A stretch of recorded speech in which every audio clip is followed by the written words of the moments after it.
BeastOfTheStars.com.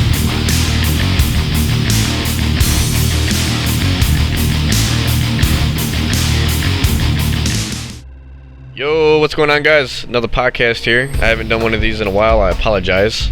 I'm really excited to discuss the newfound information of Quake Champions that's going to be releasing. And if you guys don't know yet, I'm a huge Quake fanatic. I have Quake tattoo. I met Nikki through Quake, and my guest, God Kevin over here, aka the Kevinator, is a Quake fanatic as well. Absolutely. So I started Quake back in Quake 1, 1996. When I didn't do that. Yeah, multiplayer wasn't really available online back then, so you'd have to network everything together and have one big-ass LAN party in order to play your friends and whatnot. So it's a long time ago. Yeah, my first Quake was Quake 3 Arena, and I actually played it on Dreamcast first. Played it on there for like 6 months to maybe a year. And then I was at Best Buy one day with my dad, and I was like, yo, they have... Because I was starting to get into PC gaming heavily then. Right. And, I built my PC and whatnot. Well, I didn't build it. I had somebody build it, but I watched him do it. And that kind of paved the way for me trying to build my own PC. But was up at Best Buy, and I saw it sitting on a shelf. It said Quake 3 Arena. It was a package because it came with Team Arena. And I installed it, and I joined a server that had people on it, and it wasn't default Quake. It was, by then they released mod tools for the game, and the community was just going ham with all of these mods, and a lot of these mods that they made prospered, and the first one that I played was Excessive.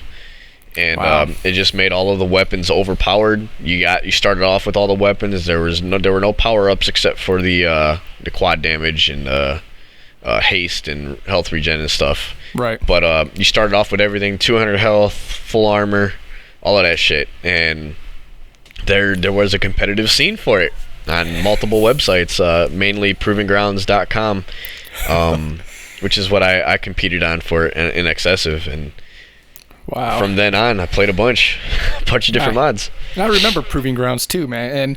And the cool thing with Quake is Quake 3 Arena, in my opinion, was the best one out of all three that I played. You know, when I played Quake 2, when they finally released it for online play, when it was out on MPlayer and Heat.net and all those other services, Quake 2 was awesome. I mean, it was so fun. But man, when they brought Quake 3 Arena out, that just changed everything, and it was going head to head with Unreal 99 or Unreal Tournament 99 when that came out in 1999 as well. So I mean, they've done very well for themselves. Yes, they did. And speaking of Unreal, I played all of the Unreals all the way up to 2004, and the first Unreal, I didn't play any multiplayer. I played the storyline. That storyline freaked the hell out of me, man. I was young at the time, and it was spooky shit. The way you started off in the ship, and these dudes' bodies were getting dragged back in the 90s, man. I didn't see that shit. I didn't even see it on TV or movies. This dude got dragged underneath the door and just mauled. Yeah, so Unreal was amazing too. Yeah, Unreal was great. And then I said, I didn't play Unreal Tournament on PC. I played it on Dreamcast first. So Dreamcast was a great console, and it's sad that it ended up dying off. But they introduced a network card for it, and then you were able to go online with it, and that's what sparked my curiosity for online gaming from then on. Right, and it's pretty amazing because Dreamcast was technically the first console to be able to do online play. I mean, look how long ago that was. It's crazy. Yep. Now, the cool thing too is when Quake 3 Arena started coming around, and it started gaining a lot more popularity.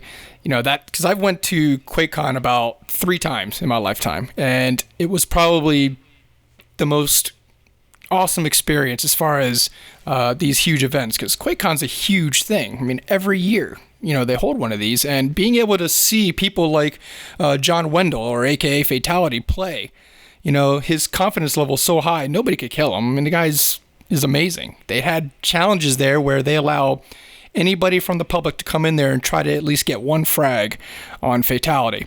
And if you got a frag on them, they give you like $1,000, but nobody could do it. It was it's crazy. So, and being able to see Fatality and Zero go up against each other was just insane. And that's one thing I'm extremely excited about with Quake Champions is the whole competitive modules that they're putting in there, because something that's really intense to watch, in my opinion, are the 1v1 duels. You know, these guys can just hammer it out in a 1v1. It's amazing. Yeah, I agree, and I was watching some of the tournaments on YouTube and stuff, and the 1v1s are extremely butt clenching. Your butthole's puckered the entire time, whether you're playing or you're watching. You're like, oh my god, dude, yeah. Is he gonna pull this off with that fucking rocket? You know, is he gonna walk into it? Is he gonna be able to get the power ups in time? No, right. Red armor, mega health, all of that stuff. And these guys are good at, you know. And back in the day, I saw on Quake Champions that they actually added in a timer to let you know when stuff's gonna spawn. It hovers over the actual items that are in there, and that was one of the things that separated Quake. Was you didn't have that luxury. You had to learn the map, and you had to know, and I guess pretty much guess. Yeah. If it was easier to guess in 1v1s, but when you have a full lobby, you got to know when that shit's gonna spawn again. And there was no notification.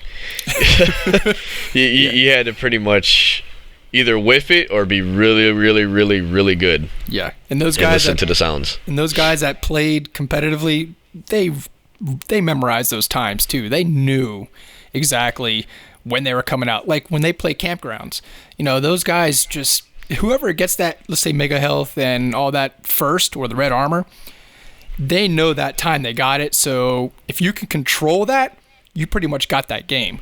Yep. But like you said earlier, you know, these 1v1s are so butt clenching because there's really no slow time to Quake. You know, even if it's just 1v1, it is fast. You know, you've got rockets over here, you got the grenades over there. I mean, as soon as you stop moving around, you're done for. It's over. Yeah, so, and a lot of people who watch my stream, like I've been playing a game called Reflex Arena. We're going to have to cut this short on the reminiscing stuff, but as far as it's almost a Quake clone, and I'm having my stream watch it, and they're like, dude, I can't keep up with this. It's too fast paced. It's giving me a headache. And you know, my friends used to watch me play Quake 3 when I was in my prime back in the day, and they said the same thing. They were getting nauseous. They couldn't keep up, and I was obviously way better than I am now. So I felt kind of bad that I got some of that input from the viewers, but. All right, so this podcast is about Quake Champions, and recently they advertised their business model. The game's going to be free to play, but they are introducing ways to purchase champions, and that's one thing that's separating Quake Champions from Quake 3 Arena or any other Quakes. Is that the players that you were able to be, the player models, so to speak, in Quake 3, like Bones, Orb, Visor, Lucy, Hunter, all of them, they're now champions and they have special abilities. And you can play the game free playing as Ranger. And they all have special abilities. I hope that they are able to balance all of these champions and their abilities out. And a lot of people were going to try to compare it to like Overwatch, or now what Call of Duty is, because they have specialists in there. That's what it was called in Black Ops 3 and Infinite Warfare's their rigs. But I just hope there's balance. I really do. What do you think, Kev? I can see where they're going with it. You know, let's add some abilities because that's the in thing now with all these latest AAA titles. But I agree, they need to balance them in a way where one is not going to be overpowering the other one, because we all know what happens. Everybody's going to use that one thing, and it's going to ruin the fun of the game. A good thing, because I had this concern too, you know, is this going to turn into a hero shooter or is this an arena shooter? And GameSpot did a recent article with those same concerns.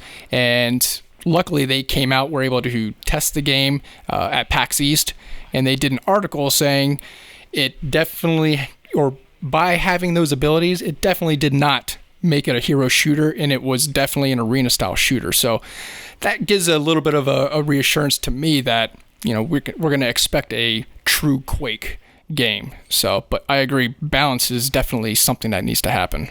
Yeah, and that I pray that that's what happens. That's what a lot of the pros were concerned about, and it was in multiple articles all over the internet that even Bethesda is saying that, or id Software, they were saying like the pros are helping shape this game, and that's one thing that was one of the concerns that the pros had was, is this really the wisest move that they can make? And in my opinion, they're right. You know, they have to make, not the pros, the developer id Software, they're right in making this decision because they have to appeal to the newer audience. And a lot of the feedback that I got on my stream when I was playing Reflex Arena was, it looks plain. The guy that I played with, Rodney, he says it looks plain. Well, I mean, it's plain to your eye, and he was playing it as well. He couldn't understand and grasp the concept of what you have to do other than try to kill somebody.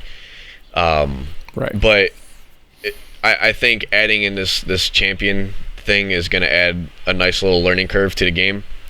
And I'm excited. I hope it works out, but to better get to have a better grasp of understanding, it's like a microtransaction type of business model that they have for Quake Champions.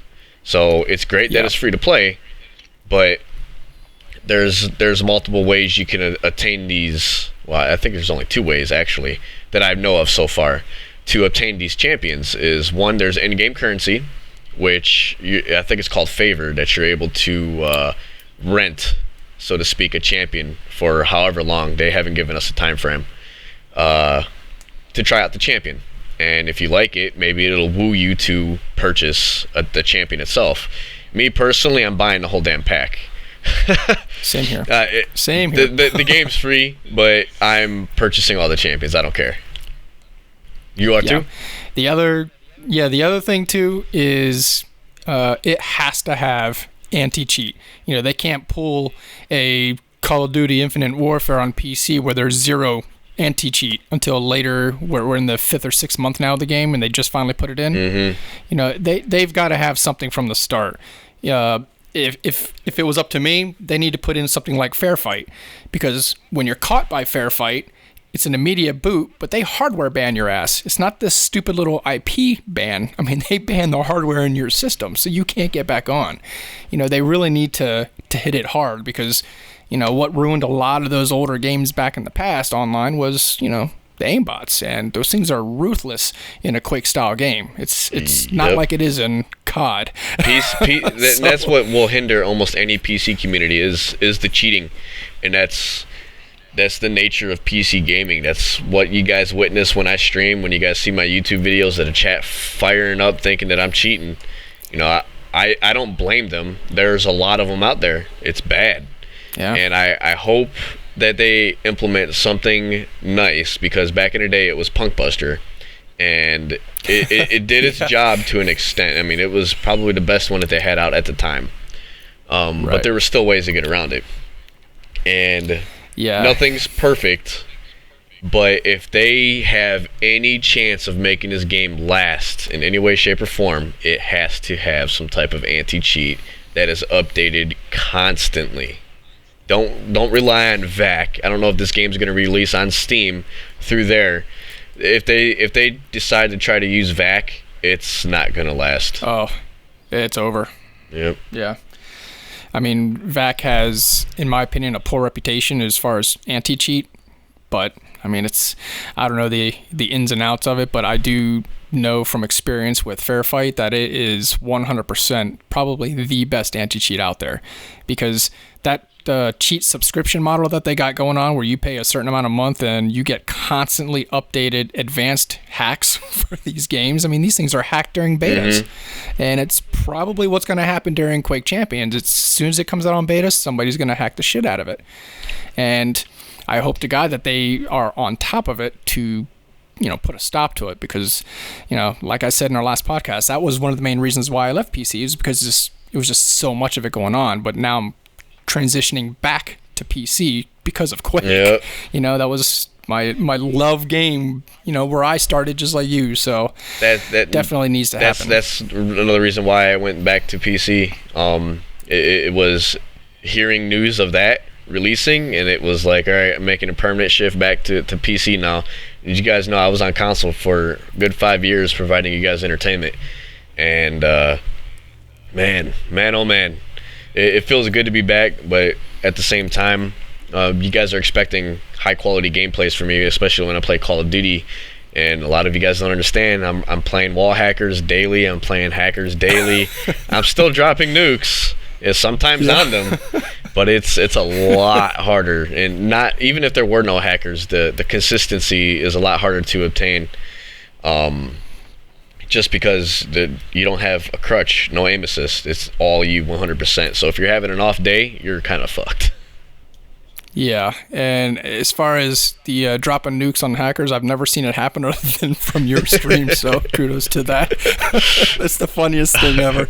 So I think you go ahead and close it out. I think we're out of time. All right, hopefully you guys found this insightful. It'll hopefully you guys try the game out, try the beta at least.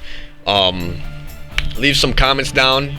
If you guys are watching this on YouTube, leave some comments down and let me know what you guys think of these podcasts, if you guys want them to continue, and if you guys will be trying out Quake Champions. This is Pwncast signing out.